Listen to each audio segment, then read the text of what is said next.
How do you talk about your illness? What sort of language do you use? And have you noticed that it affects your thoughts and feelings? I know that for me, it can make a huge difference in how I perceive my illness. And I've noticed much the same for some other people. But what does externalizing language mean, and how can it help, and how do we use it? Those are all questions we're answering in this week's episode of Chronically Living. I'm Kelsey Harris, a chronic illness warrior and a psychotherapist in training. On Chronically Living and How to Make the Most of It, we're providing tangible ways to improve the well-being of spoonies. So get ready to make the most out of your life, even with that pesky chronic illness.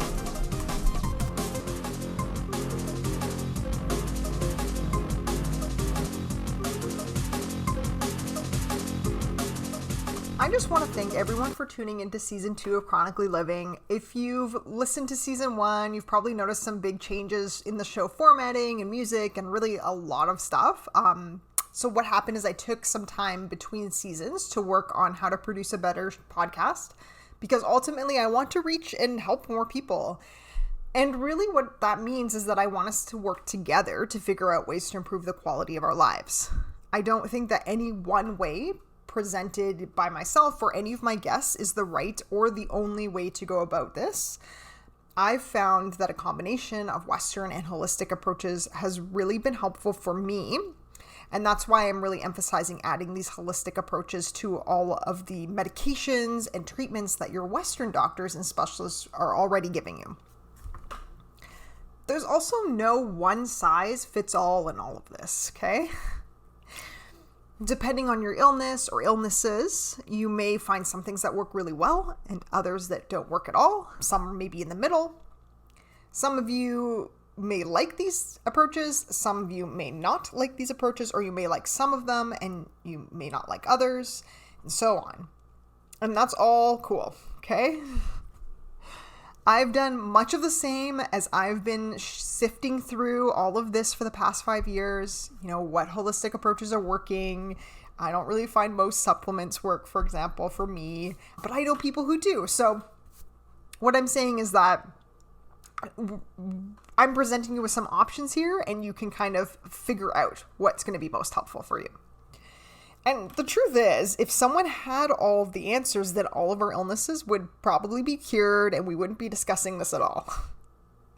Speaking of cures, that's not what we're doing here, okay? So we're looking at improving the quality of our lives and our well-being. So a couple definitions. Quality of life refers to the standard of health, comfort, and happiness experienced by a person. And well-being means the state of being comfortable, healthy, or happy. And those are definitions from the Oxford Dictionary. And I know it sounds like, oh, well, if I have a chronic illness, I can't have a good quality of life or any well-being. But that's not necessarily true. That's not what I found in my personal experience. It's not the personal experience of many, many people I know with chronic illness, some of whom have been guests on the show and or will be guests on the show in the future. And it's not the experience found in the research done on chronic illness. So I really just want everyone to keep kind of an open mind as we go on this journey together and sift through all of these different options and ideas available to us.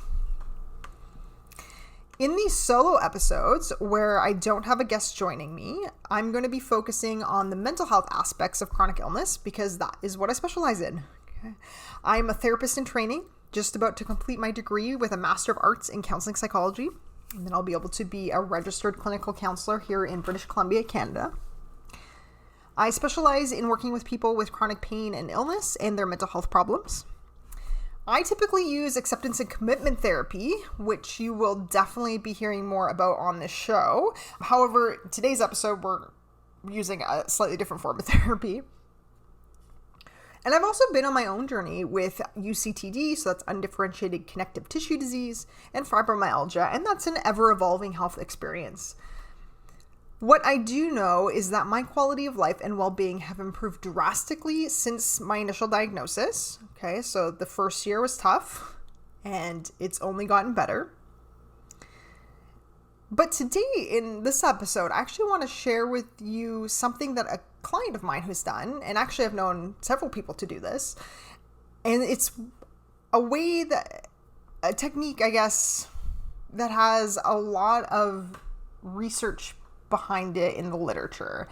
And this is called externalizing your illness. How we talk about our illness and how we talk about ourselves is important. Our minds and bodies are connected, which is why we see such a co-occurrence of depression, anxiety, and a history of trauma in people with chronic illness. This isn't a coincidence. However, we're not actually talking specifically about the mind-body connection today, though it always comes into play. Rather, we're talking about the way language affects our views of ourselves, our illness, and how that in turn affects our well-being. We've touched on language twice before on the show. In season 1 with Ashley Jacobson, we were talking about first-person language versus illness-first language. Ultimately, that decision is up to you. However, researchers, doctors, and the general public are always encouraged to use person-first language. For example, I don't use the term alcoholic when speaking about a client who has substance use disorder. Instead, I would say a person with substance use disorder. Okay. However, some people with substance use disorder might refer to themselves as an alcoholic. The same goes for people with chronic illness. I'm not here to say which way is right or wrong, because there really is no right or wrong in that conversation. What I am trying to think about is how the use of language affects how we think and feel about ourselves. Sarah Luby, who I talked to in the first episode this season, we talked about language a little bit. In this case, we both said we prefer to think of ourselves as, well, ourselves, and we happen to have a chronic illness. Here's a clip from that episode. I like to say, like, I'm Sarah who happens to have these illnesses versus the sick girl who happens to be named Sarah. If I think and say that I am a bad or sad or pathetic person because of my illness, then I will likely begin to feel this way. And there's a lot of mental health research to support that. I also want to point out that I'm not necessarily saying that thinking or saying I'm a good or happy or amazing person will automatically change how I feel. It's certainly a process and it takes some time. It also means we need to actually believe what we are saying. After the break, we're going to talk about how to use externalizing language and what kind of difference it could make for you.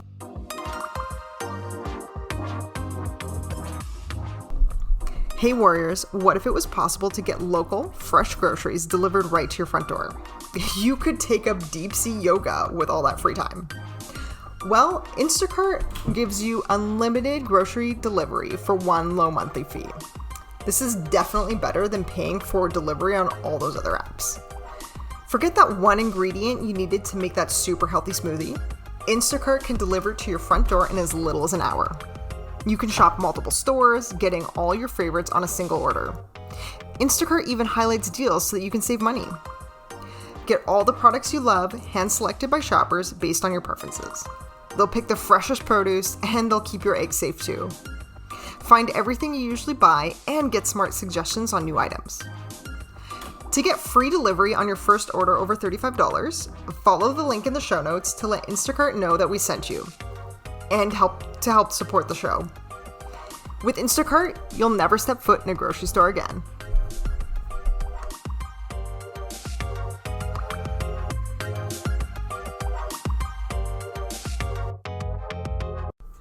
Externalizing language means talking about your illness in a way that is separate from you.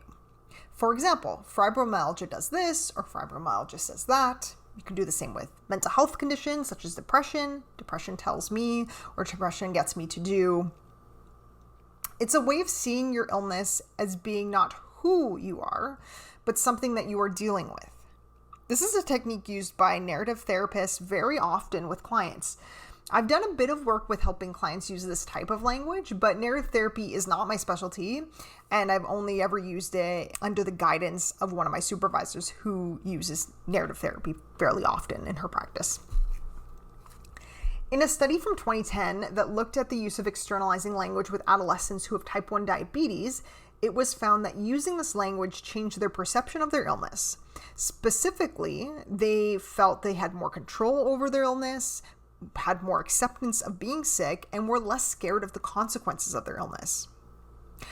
Often, how we perceive our illness and our ability to control our lives directly affects our self-management of our illness, and then therefore our well-being and quality of life. For me, on the day I'm recording this, I could say fibromyalgia is exhausting today, and undifferentiated connective tissue disease made my knuckle swell. This is different than saying I'm exhausted and swollen today. The latter makes it seem like, and makes me feel like, I can't do anything. That's it. I'm done. It's time to give up. Whereas the former makes me realize that while those things are going on, I might be able to take some control back. Would a nap help? Or maybe some exercise? Should I take an anti-inflammatory? Or maybe put a whole compress on my knuckle? I have choice and options. Remember last week when Dr. Shirazi quoted Viktor Frankl? Between stimulus and response, there is a space. And in that space, you can choose. You can choose how you want to feel about it. This is what he was talking about. And one of the ways to get there is through changing our language. I encourage you to try it and see what it's like for you. Does it make a difference? Remember that change is slow, so if it doesn't immediately, that's pretty much to be expected. And this is just one way we can start at looking at our illnesses differently. I'm interested to hear how all this goes for you, or went over for you even. So please tag me on Instagram in your stories and let me know. Before we go back to our days, I want you to just take a moment to reflect on what you noticed about yourself while listening to this episode. What thoughts and feelings came up for you? What are you noticing about your noticing now? Don't forget to support the show by following the Patreon link in the show notes. I'll have another guest for you on next week, and until then, keep making the most of it. Special thanks to Nicole Skura for the original music and to Charity Williams for the original artwork.